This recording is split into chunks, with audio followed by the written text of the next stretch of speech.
안녕하세요. 책으로 승부입니다. 세계 역사 이야기 중세편으로 함께 살펴보겠습니다. 이번 시간에는 마르틴 루터라는 사람에 대해서 살펴볼게요. 그 전에 우리는요, 스페인과 포르투갈에 관한 이야기를 나눴었는데, 서아프리카, 그다음에 아메리카 대륙으로 배를 보내기 시작을 했잖아요. 이 시대를 바로 발견의 시대, 탐험의 시대라고 불러요. 지금까지는 국경에서 가까운 땅을 정복했어요. 그러면서 부강해졌는데 이때는요, 역사상 처음으로 훨씬 더 먼 지역을 관심을 갖게 된 거예요. 그러니까 본국에서 아득히 멀리 떨어져 있는 새로운 정착지, 바로 식민지 건설이었어요. 유럽의 강국들은 다른 세계로 자신의 세력을 넓혀갔어요. 그런데 그때의 가톨릭 교회는요, 유럽에서 그 세력을 유지하려고 애를 쓰고 있었던 모양이에요. 중세의 전 시기 동안에 가톨릭 교회는요, 탄탄해졌어요. 가톨릭 교회는 그 자체의 법이 있었고 시민이 있었어요. 그러다 보니까 교황은 각 나라의 국왕에게 명령을 하게 되면은 그 국왕들은 교황의 말을 따라야 했어요. 그런데 탐험의 시대에 마르틴 루터라고 하는 수도사가요, 카톨릭 교회를 비판하고 나섰던 거예요. 마르틴 루터는 누구냐? 지금의 독일에서 태어났어요. 부모님은요, 이 아들이 법률가가 되기를 바랬지만은 마르틴 루터는 수도원에 들어가기로 결심을 했어요. 수도사가 된 다음에는 음식, 돈을 구걸하면서 살았어요. 그러면서 기도를 하고 성경을 공부하는데 몰두했던 거예요. 이렇게 험난하고 고단한 삶을 선택했던 까닭이 있어요. 왜냐하면 신을 기쁘게 하기 위해서였어요. 신이 분노에 차게 되면은 자신의 죄에 벌을 받을 거라고 생각을 했었거든요. 그래서 마르틴은요, 교회가 시키는 대로 충실히 따랐어요. 로마로 순례를 갔지요. 성자들의 유물 앞에서 기도를 올렸지요. 그리고 자신의 죄가 얼마나 깊은지 뉘우치기 위해서 두 손과 두 무릎으로 기어다녔어요. 그런데도 신은 만족스럽지 않을 거라고 생각을 했던 거예요. 5년 동안 수도원 생활을 한 뒤에요, 마르틴 루터는 독일에 있는 비텐베르크에 있는 어느 대학의 교수로 가게 되었는데, 그때 학생들에게 신약 성경, 로마서를 가르치게 되었어요. 그런데 그 로마서에서 이런 생각을 하게 된 거예요. 로마서는 내가 신의 사랑을 얻기 위해 밤낮을 읽고 공부에만 몰두해서 훌륭한 인간이 되어야 한다고 말하지 않는다. 신은 언제나 나에게 그분을 믿을 힘을 주시고 훌륭한 인간이 될 힘을 주신다. 이렇게 로마서에 적혀 있었던 거예요. 그래서 이때 이 연구를 하면서 이렇게 이야기를 했어요. 꼭 이 세상에서 다시 태어난 것 같았고 새로 열린 문으로 천국에 들어간 것 같았다. 얼마나 후련했겠어요. 신에 대한 생각이 바뀌는 순간이었던 거죠. 마르틴 루터는요, 이제야 주변을 바라봤는데 주변 사람들도 이전의 자신과 비슷하게 생각을 하고 있었어요.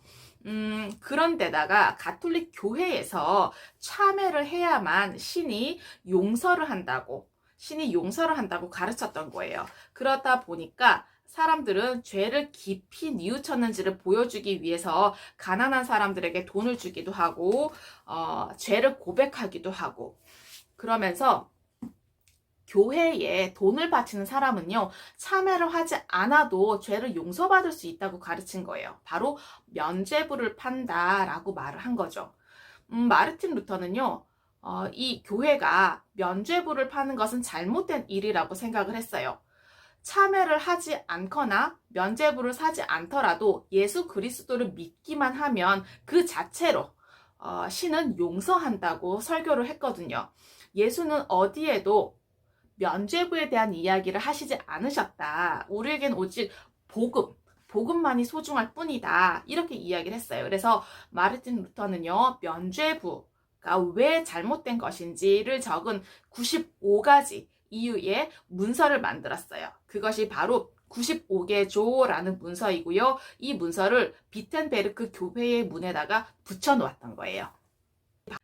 마르틴 루터 95개조에 관한 이야기를 듣고 가장 기뻐했던 사람은 영국의 국왕이었어요. 그 이유를 말씀을 드릴게요. 런던탑에 갇혔던 두 왕자 이야기 기억나시나요?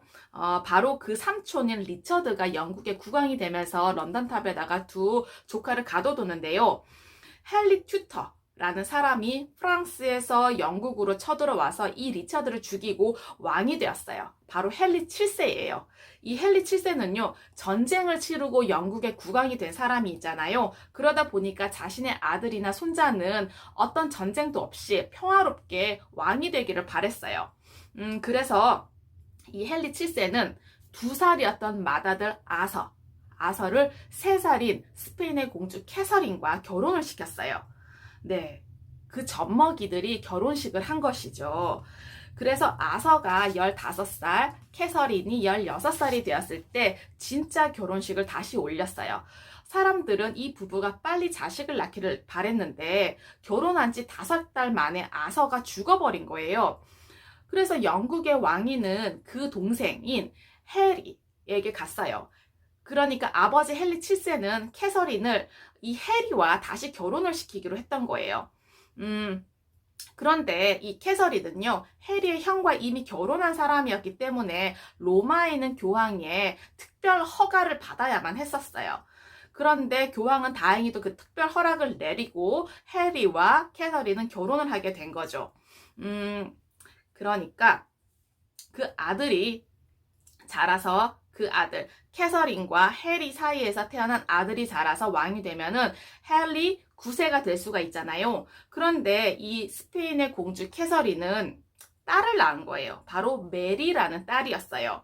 헨리 8세, 그러니까 해리는 초조해진 거예요. 아들을 낳아야 하는데 아들이 없으니까. 그래서 더 이상 메리는 나이가 들어서 아이를 낳을 수 없다 보니 새로운 아내를 맞아서 아들을 낳는 방법밖에 없다고 생각을 했어요. 그런데 바로 결혼하고 싶은 여자가 생겼어요. 시녀, 그러니까 젊은 궁정 시녀였던 앤볼린이었어요. 그런데 그때 당시에는요, 한번 결혼을 하게 되면 이혼할 수가 없었어요. 그러다 보니까 지금은 교황에게 특별 허가를 요청을 한 거죠. 그 전에 캐서린과의 결혼을 무효로 해달라. 어떻게 했을까요? 교황이 허락하지 않았어요. 그럴 때쯤에 마르틴 루터의 95개조가요, 이 헨리의 귀에 들어온 거죠. 그러니까 마르틴 루터는 면죄부를 판매하는 교황은 잘못되었다라고 주장을 하잖아요. 그러니까 루터의 생각에 이 헨리는 찬성을 한 거죠. 교황이 면죄부 판매를 잘못했던 것처럼 자신과 캐서린이 결혼하도록 특별 허가를 내려준 것도 잘못된 것이다. 그것은 무효로 해야 된다라고 주장을 한 거죠. 그러면서 헨리는 영국의 기독교도들에게 교황에게 더 이상 복종하지 말고 자신에게 복종해라. 왜냐면 자신은 이제 영국의 국왕인 동시에 영국 교회의 수장이다 라고 선언해버린 거예요. 그래 놓고선 자신의 캐서린과의 결혼은 무효라고 선언을 했어요. 영국의 귀족들은요, 찬성했어요. 왜냐하면 영국 안에서 또 왕위에 대한 전쟁이 일어나기를 원치 않았거든요. 그래서 헨리는 18년 동안 같이 살았던 캐서린을 내쫓고요, 궁정시녀 앤볼린과 결혼을 했어요. 그런데 앤볼린과 헨리는요, 행복하게 살았는데요, 오래가지 못했어요. 앤볼린은 아이를 낳았는데 또 딸이었던 거죠. 바로 엘리자베스라고 불리는 공주였어요. 그러다 보니까 헨리는 그만 앤의 목을 잘라버리고 죽인 거예요. 그런데 앤의 목을 자른 지 2주 뒤에요, 이 헨리는 제인 시모어라는 어린 여자와 또 결혼을 했어요. 제인 시모어와 결혼을 하고 1년 반 후에 아들을 낳았어요. 그런데 제인 시모어는 그 이후에 시름시름 앓더니만은 또 죽어버린 거예요. 그러다 보니 헨리 8세는 또 결혼을 해야 하잖아요. 화가들을 유럽에다가 이렇게 보내서 아름답고 젊은 공주를 그려오라고 했어요. 그래서 눈에 띄는 공주가 발견이 됐는데 바로 독일 공주 클레비스 앤의 초상화였어요. 클레비스 앤을 데리고 와서 결혼을 하려고 했는데 꼭 말대가리처럼 생긴 거예요. 그러다 보니까 헨리는 어쩔 수 없이 결혼식은 올렸지만 얼마 가지 않아서 이 여자와 못 살겠다고 쫓아냈어요. 어땠을까요? 클레비스의 애는요, 기뻐하면서 헨리의 성을 떠났다고 해요. 그때 당시 헨리는 이미 너무 뚱뚱하고 너무 늙어 있었거든요. 그렇게 에디 떠난 지 3주 뒤에 헨리 8세는 캐서린 하워드라고 하는 소녀와 또 결혼을 했어요. 어떻게 되었을까요? 캐서린 하워드라는 그 어린 아내 목도 잘라버렸대요. 그리고 나서 한 해가 못 되어서 헨리 8세는 또 결혼을 했는데 그때 당시 헨리는 걸핏하면 알아눕는 노인이었어요. 새 아내이면서 마지막 아내는 캐서린 파라고 하는 훌륭한 간호사였어요. 왕의 시중을 정성껏 들고 왕의 세 자식들을 잘 돌보 왔어요.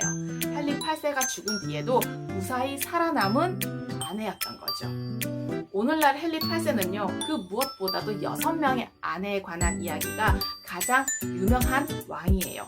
스페인 왕국의 공주 캐서린, 궁정 시녀였던 앤 볼린, 제인 시모어, 클레비스의 앤, 그리고 캐서린 하워드와 캐서린 파. 어떠셨나요? 재미있으셨나요? 과거의 지혜와 지식을 통해서 현재와 미래의 삶이 좀 더 풍성하고 의미 있기를 기원합니다. 감사합니다.